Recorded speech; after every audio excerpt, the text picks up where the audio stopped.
What's more important than making money is keeping it.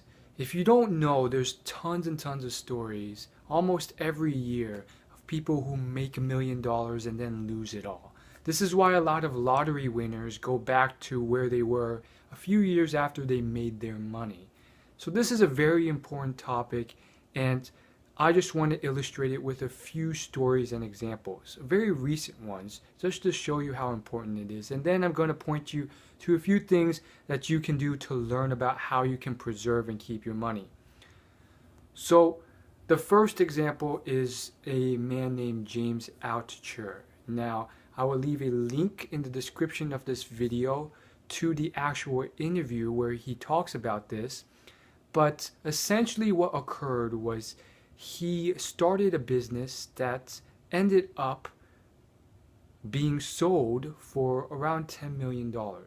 So as of that point, he was pretty rich. He was definitely in the top 1%. Unfortunately, from there, he did a classic mistake, which is he ended up spending a ton of money. In fact, he spent it all on stocks. He called it investing because arguably it was investing, but he put all of his money into internet stocks. And he was so sure of himself and so forth. But what ended up happening was he lost all of it.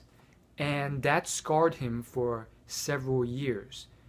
He had trouble raising his children.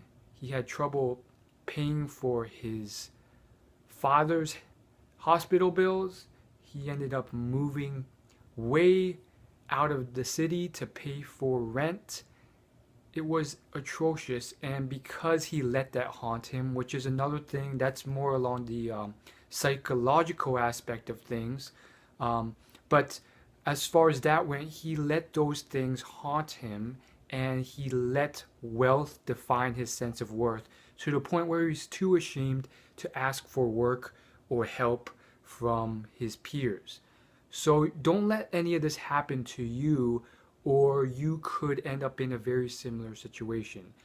Now, James has a rather heroic story because he didn't let that stop him, and eventually over time he, grew up and grew his following and now makes a decent income.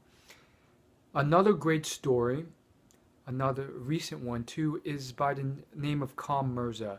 This is a man who eventually started a company that made him into a net worth of $500 million with a B.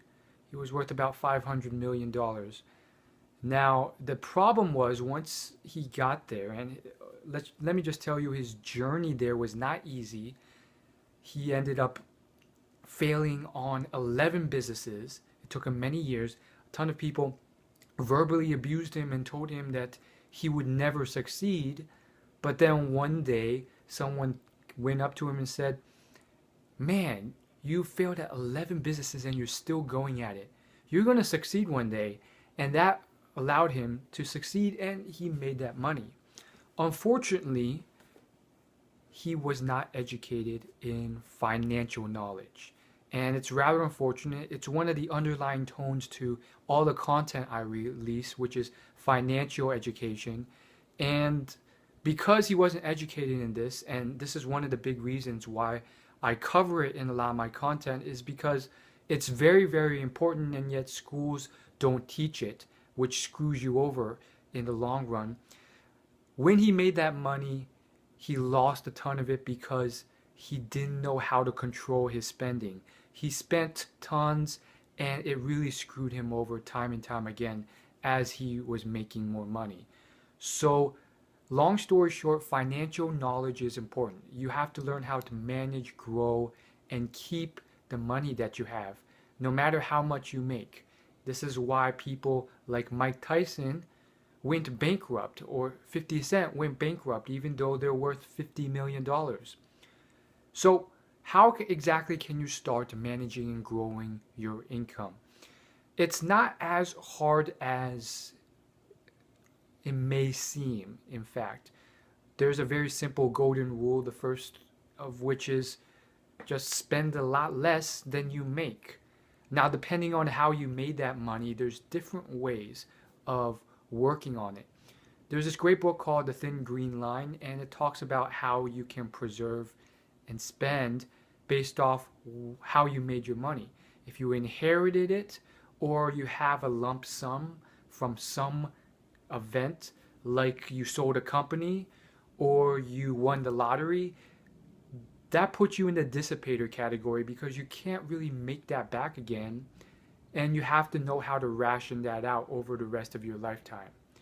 Versus someone who has a consistent business and they're consistently making a lot of money and spending it throughout their lifetime. These people, they have to control their spending in different ways. And then there are people who are more average and they make a modest amount of money, but they're able to grow that to a large fortune over a long period of time because they ration it off and they know how to grow and invest it. And I talk about all this, and it goes much deeper than I can talk about. For beginners, I recommend the book Rich Dad Poor Dad, but that's for complete beginners, and it's more teenager type book. Now, if you're maybe more experienced, more of an adult, but still intermediate and a beginner, check out again the Thin Green Line. And of course, if you want something a little bit more sophisticated, I've written an extensive definitive guide. I call it the Complete Guide to Investing, and that can be linked below this video in the description. And I would say intermediate to advanced people as well. There's this great guide, and I recommend reading it after you've read my article. This great guide and book, and that one is called The Millionaire Next Door. I encourage you to check all those out, and hopefully this video has helped. Thanks for watching, and I'll see you in my next video. Of course, if you want free videos released every Thursday, go ahead and hit the big red subscribe button below this video. I'll let you know for free when I release new training videos.